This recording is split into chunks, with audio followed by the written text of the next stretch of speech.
Hello guys, and welcome to another angle shutdown at my desk with the Wii U, or whichever this is, probably something for the Wii U in the corner. And I've noticed something while I've been doing my gaming pickups.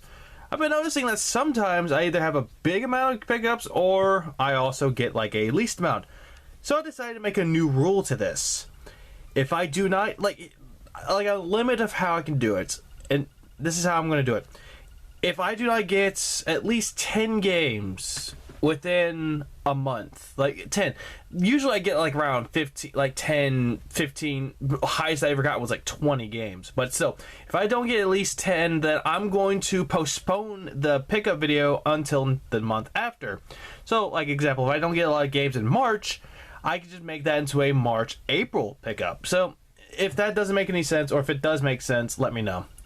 And also, I just don't want to be like, hey, here's 5 games. It would be kind of a short video, and I don't want to make it too short. But anyways, back to the whole thing. This is the pickups that I got in February, and some of you might be surprised why I got these. Some people will be like, why did I get these? And it's kind of like curiosity. Then one person in particular is going to be like, final fucking Lee for one of the games. Which is the first one, Dead to Rights Retribution. Now, my history with the game, I have no history with the series. However, there was one time where I had the opportunity to go into the world of Dead to Rights, preferably Retribution. And I did that with Mega. If you don't know who that is, then I feel sad for you. But yeah, I'll link down the playthrough that he did of this game and all the hilarity that was ensued. And yeah, This it wasn't a bad game for what I've seen, but I need to physically play it for myself. So yeah. So that's only for 360, and I have one PlayStation game, which is Chrono Cross. I know this is greatest hits, but I really don't care. I kind of want to own a physical copy of the game anyway. So yeah, $10. Get a really good game for it.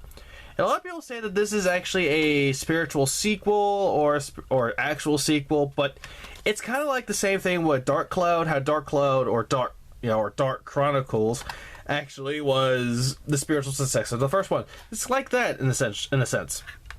But yeah, I've played some of Chrono Trigger, but not of Chrono Cross. I have it on the PSN or PlayStation 3, but hadn't really gotten around to playing it yet. So yeah, maybe this will change my mind. Now, I'm going to move on to the games I got 2 of, which is Wii and 3DS. And for the 3DS, I have Fire Emblem Fates Birthright. This is where I'm going to put down the case and explain something really clear. Despite this game being localized and censored to high hell, this is still an enjoyable game. Nintendo did, or Intelligent Systems, whoever made it, I think it was Intelligent Systems that developed this. They did a really good job doing everything that they've done best. RPGs and Fire Emblem. RPGs being like Paper Mario and Fire Emblem. But they did a good job with this. Gameplay was great and everything about it. What people are getting pissed about is Nintendo censoring it. I would say, yeah, censorship is bad, but at the same time, the game's still enjoyable. And people who will buy it are either longtime fans, children, or parents trying to get their children to shut up about a few things. But yeah, Fire Emblem Fates, really good game. But I will say this though, if you're going to get both of them, don't do it. Because from what I've seen inside the game, you can actually purchase Conquest inside the game. It'll say Explore Fates, purchase Conquest. So yeah, you could still play both games, you could just do it on one cart, no need to buy the other one. Just to let you know. Project Cross Zone 2. I got this because a few friends that I've known will not shut up about it. But also, it's not a bad game. Project Cross Zone was not a bad game. The only problem I had with Project Cross Zone is due to the fact that it was so long, it got dull. And most people will complain about it, but or get on to me for that, but it's true. I just thought it was kind of dull after a while. But all the while, the gameplay was great and the music was fantastic. And also, this one has, it'll zoom in, right? It has Chrom, Lucina from Awakening, the most overrated Fire Emblem game ever, but still kind of enjoyable, and Fiora from Xenoblade Chronicles. So, yeah. I still need to get around to beating the first one. And now with that all out the way, rant included, we're moving on to the Wii games. Final Fantasy Crystal Chronicles: The Crystal Bearers. Only reason why I got this game is because, one, I have never owned it. Two, I'm actually a big fan of the Crystal Chronicles games because I really like the first one. And three, Chaos posted something on his Twitter that me and James, another person that I know, are going to do a playthrough or a co-commentary of this. And I decided, why not? Why not get this and play it out for a little bit so I can actually know what the fuck is going on? Also, yeah, people complain that this was more of an action RPG rather than, or not an action adventure game rather than an RPG. But still, it looks fun. I really want to try it out. Mario Sports Mix. This was actually one of the games that I played not a demo, but I played the game inside of a Best Buy, and I also watched some people do a Let's Play of it. The Let's Play was the one that actually really got me into this. There were actually two people that I actually really liked watching at that time. Later on, not my interest for them died down. I'm still good friends with them. It's just that I just hadn't been around watching their videos ever since. But still, this was one of the this was actually one of the games that they played, and I actually really wanted to get it. Unfortunately, finding a good copy of this was hard to find. So luckily, I found it for Amazon for about $15. Looks surprisingly new. But yeah, I'll give them credit though. Because of them, I actually finally got this game, and I already had Kirby's Epic Yarn. But yeah, that's beside the point. Now that we got the Wii, 3DS, PlayStation, and the 360 out the way, we're going to move on to the biggest collection biggest part of it that I picked up, aka the PS4. This is a good year for PS4. I'm not going to lie about that. That's the end of last year. But yeah, besides the point. Digimon Story Cyber Sleuth. Truth be told, I'm not a big fan of Digimon, but one of my friends that I actually got this for as a Christmas gift, because I told him I would pre-order this for a Christmas gift for him, I got that for him, and he told me that this game was fucking awesome. So I decided to get the game. And after I played it through it, holy shit, he was right. This game is actually really surprisingly fun. It's a really good RPG, and it has a kind of a good interface, I guess. The concept of it, albeit Digimon, still a nice concept. I really liked it. But yeah, this is one of the contenders for Game of the Year of this year. One of them. Just keep this in mind. I have others. Gravity Rush Remastered. Essentially, this is essentially the Vita game to the PS4. Nothing special. Nothing like they did with Tearaway Unfolded. But still, if you guys have never played Gravity, you've heard of it but can't play it because of the Vita, or if you've never heard of it and didn't want to get it because it was on the Vita, get it for the PlayStation 4. They did a phenomenal job porting it over to the PS4. And look, this is the main reason why. Blue Point.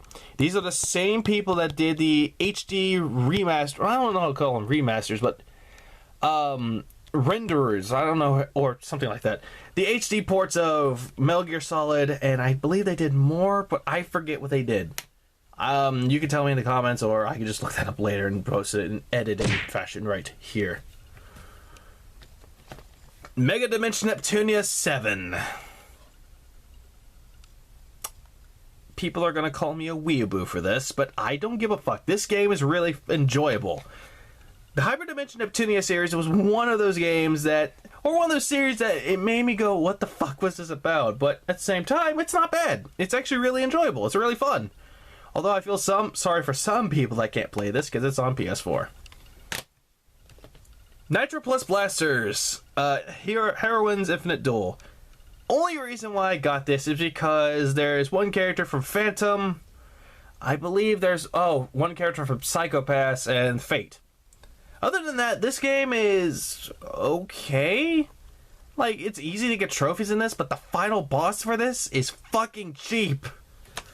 I mean, it's still fun and enjoyable, keep this in mind, but it's still cheap. How can you kill a boss when they throw objects at you over and over and over and you can't do anything about it?